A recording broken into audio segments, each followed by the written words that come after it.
மேட்டானத்திலேருந்து உத்தமதானி டிபிசியில் நெல் கொண்டு வந்து கொட்டியிருக்கோம். 3 ஏக்கர் நெல். அது இப்போ என்ன எல்லாமும் முளைச்சி போச்சு. 2-3 நாளாக மழை பெஞ்சதில்லை. களை மட்டம் இல்லை.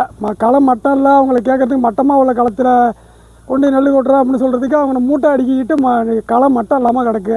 அவங்க மூட்டை வெளில போனால் தான் களை மட்டமாக இருக்கும், நாங்கள் நெல் கொட்டை விடுவோம் அப்படின்னு சொல்கிறாங்க. மூட்டை வெளியிலையும் போகல. அந்த மூட்டையும் நனைஞ்சி கிடக்கு. 4-5 ஏக்கர் அறுத்துட்டு வந்து அப்படி நெல்லும் நனைஞ்சி கிடக்கு.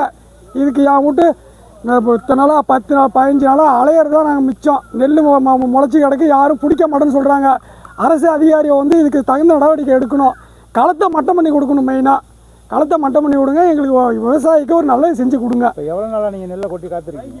15 நாளாக நெல்லை கொட்டி காத்துக்கிட்டு இருக்கோங்க. நாங்கள் இந்த போகிறோம், நாளைக்கு போகிறோம். டெய்லி மழை பெய்யுது. டெய்லி அவங்க வந்து சாக்கு கொடுக்க மாட்டாங்க. கேட்டால் இடம் மட்டும் இல்லை, சாக்கு எடுக்க முடியல அப்படின்னு ஏதாவது சொல்லிக்கிட்டு தான் இருக்க. நெல் பிடிக்க மாட்டாங்க.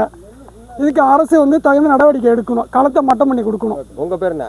என் பேர் முருகன். நான் உத்தமதானி கிராமத்துலேருந்து சங்கர் பேசுகிறேங்க. இது மாதிரி இங்கே ஷெட்டு போட்டிருக்காங்க, நெல் குடோன்னு வச்சுருக்காங்க.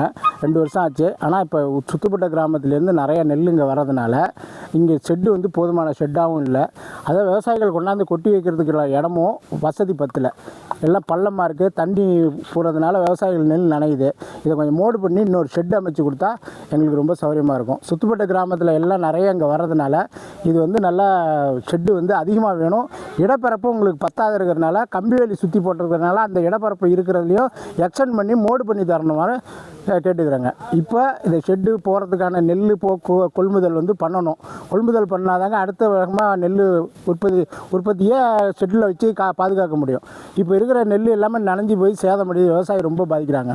அதுக்கு தக்க நடவடிக்கை எடுக்கணும். எவ்வளோ மூட்டைகள் தேக்கம் அடைஞ்சிருக்கு? இது ஒரு 10,000 மூட்டை தேக்கம் இருக்குங்க. இப்போ போட வேண்டிய மூட்டையே ஒரு 3000 மூட்டை வெளியில் கிடக்கு. வெளியில் கட்டு முந்தா நாள் மழையில் நிறைய சேதம் ஆகிடுச்சு. விவசாயிகள் ரொம்ப பாதிக்கப்பட்டிருக்காங்க. அதை மாய்ச்சரைசிங்கி பார்த்து குறைச்சி போட்டு எடுத்தால் ஒழிய விவசாயிகளால் ஒன்றும் செய்ய முடியாது.